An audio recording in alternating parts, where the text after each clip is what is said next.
My name's Chad Tyndale, and I want to talk to you about a dark thought I have. Simulation theory, or simulation hypothesis, is an idea that recently gained notoriety for putting forth a controversial argument. Oxford University's Nick Bostrom put forth a series of statements that are kind of hard to argue. If we can assume that A. Humankind will one day be able to create a simulation that is able to encapsulate the entire human experience, maybe even the entirety of human history, and B. Someone, someday, at some point, will ever do that, then we can assume, 1. In the simulation of human history, technology will catch up to the point where the simulation begins again. And 2, those simulations will cascade nearly infinitely, with simulation simulating simulation simulating simulation, one atop the other. Then 3, it is very unlikely that we are not in a simulation.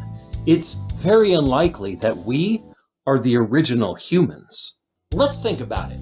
Let's say there are 1,000,000 Earths, and each one of them has a you, and that you is saying, I'm probably the original me, but 999,999 of them are wrong, and only one of them is the real you. But we aren't talking about 1,000,000 Earths. We're talking about billions of Earths, except we're not talking about billions of Earths. We're talking about trillions of Earths, except even that number is too small. Nearly infinite, and only one of them gets to be the original Earth. So the idea that I am the original me isn't just unlikely, it's nearly inconceivable. Now that said, this knowledge doesn't give you any powers or abilities. There's no way for you to affect the simulations higher than you any more than a video game character could affect you here in this world. But it is interesting to think about. But this isn't just a thought experiment, it's mathematically probable. The Scientific American released an article saying that the odds of this being the original world are only about 50-50. And Elon Musk puts the figure even higher at nearly 1 to 1 billion that we are the original Earth. And before you dismiss the idea, let's think about the variables. Is it unreasonable to assume that we will one day get so advanced in technology that we are able to create a simulation of human history? Is it so impossible that computers, as they get better and better, wouldn't be able to create a simulation of characters that don't know that they're characters? And why would we assume that if that technology exists, that no one would ever do that? It just seems impossible that this would not happen. And if it will ever happen, it probably already has. And this raises interesting questions regarding theology. If we're a program, then there's a programmer or programmers who maybe created us in their own image. In Genesis 1:1, God created a server and called it Earth. Maybe on the original Earth, we really did evolve into this form and have simply been created in our programmer's image over and over again, deliberately created by someone who knew they were creating us. Entire galaxies spin like a hard drive on a disk, and fundamental particles that can't be broken down, like quarks, kind of resemble pixels in that they also are an image that can't be broken down further. And before you think that I'm talking about the Matrix, it's not that optimistic. In the Matrix, there was a program created to control people who were inserted into it. In simulation theory, you are the program. You're not in some pink bath playing a video game without knowing. Instead, there's someone else playing a video game, and you're the non-player characters, or NPCs for short. Do you remember the guy in Skyrim who took an arrow to the knee? He's an NPC, and maybe you are too. So you may be asking, what's the point of living if life is just a video game of Earth, and we're just NPCs? What's the point of life in a simulation? That's a really hard question to answer, because any discussion of purpose is all just a matter of perspective.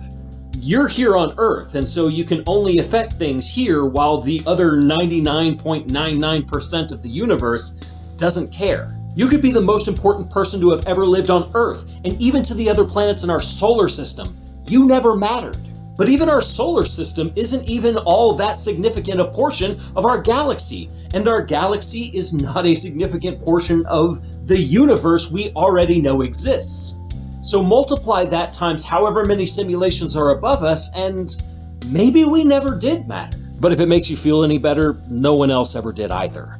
I know that's bleak, and it's going to get bleaker, but please stick with me. I promise I'll bring it around.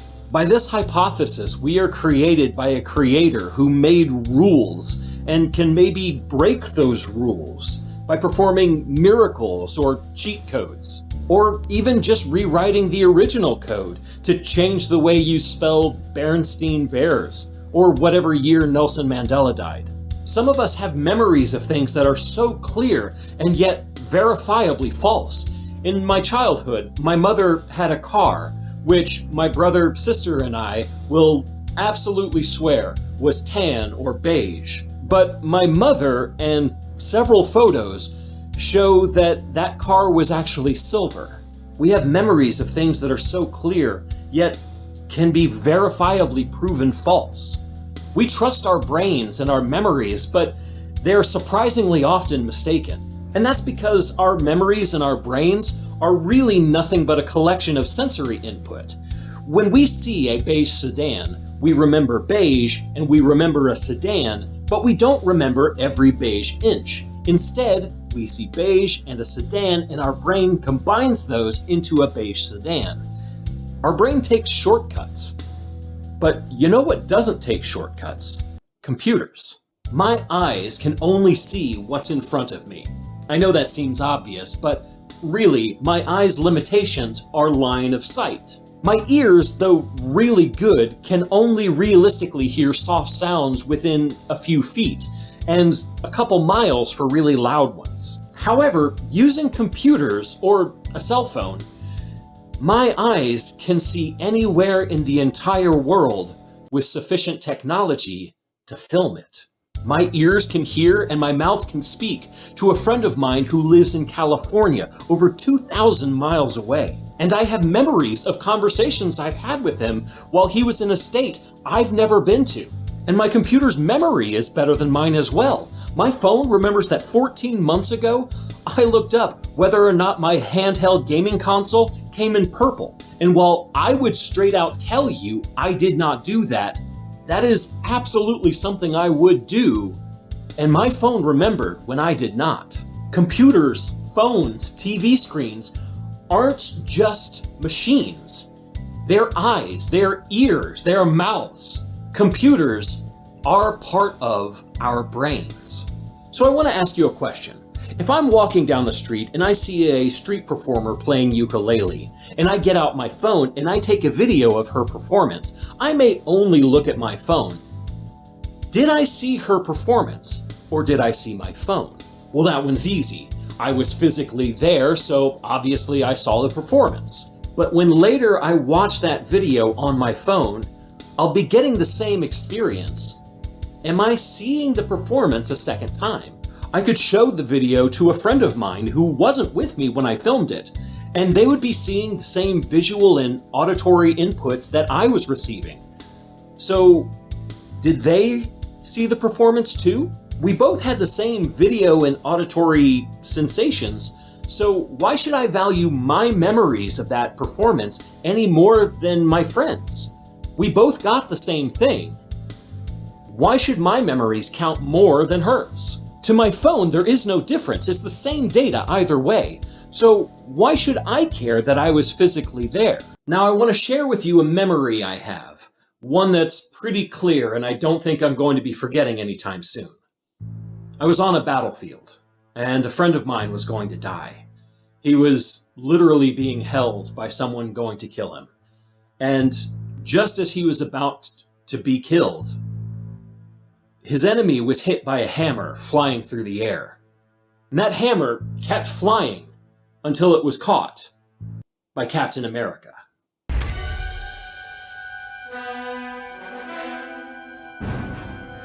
That was a big moment, and I remember it really vividly. Thanos was holding Thor, and Captain America was holding Mjolnir. His face was really, really dirty. Thanos had on gold armor, and Thor said, "I knew it." I'm sure you remember this moment as well. It was very emotional for me. I remember so clearly everything about when I saw it. So why should that memory be less real to me than the breakfast I ate the morning I got up to go watch Avengers Endgame? I certainly don't remember what I had for breakfast, or even if I ate breakfast at all. So why should I value the memory of that movie any less than the breakfast I don't remember? The obvious answer is because I was physically there for the breakfast and not the battle. But remember that call I had with my friend in California? I wasn't physically there for that, but I still remember everything he said to me. I remember my friend talking to me from California, and I remember Captain America battling Thanos. And if we're all just a simulation, some data transferring on a computer somewhere in a world we can't affect, then the call with my friends never happened either. It's just a simulation of a call with my friend.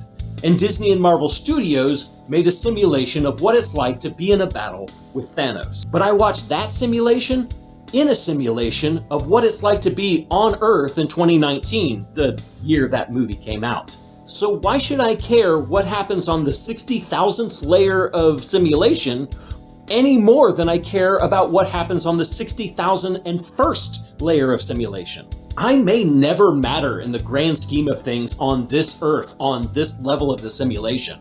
But if we go one layer down, one simulation below us, I'm the Dragonborn.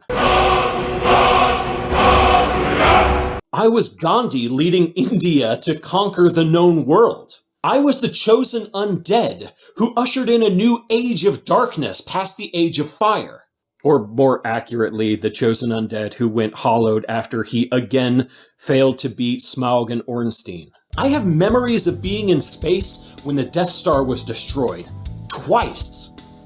I have memories of Batman fighting the Joker. I saw it with my eyes, my ears, my computer screen, and my phone. They're all just sending sensory input into my brain of things that happened in a simulation. None of them happened in the real world. So if someone tells you that you're wasting your life watching movies or playing games or reading books, just remember that you probably have memories that are no less significant than if you had trained your whole life to play soccer and won the World Cup. To you, those are very important memories, and you shouldn't value them less just because some other simulation thinks you should. So you remember earlier when I said that nothing in the simulation below us could affect us up here? Well, that's not really true, is it? Maybe you felt something when Captain America caught Mjolnir, but you can emotionally affect the people in the simulation above you. Maybe through prayer, or maybe just being a good person. So earlier I asked why you should care what happens on this level of the simulation. I have to believe that the people on the simulation above us know the name Fred Rogers. They know Mother Teresa and David Bowie, just like we know Captain America and Willy Wonka. We can be the memorable characters of people looking at our simulation. Maybe we'll be remembered for defending the weak, or for helping people who came to our country looking for help. We can be remembered by being good enough to remember, by doing the most good, by making the most people happy. No one was ever reviled for being too generous or too kind, too caring or too good to others. So whatever level of the simulation you're on, you matter. You can make an impact. But you have to choose to. Thanks for listening.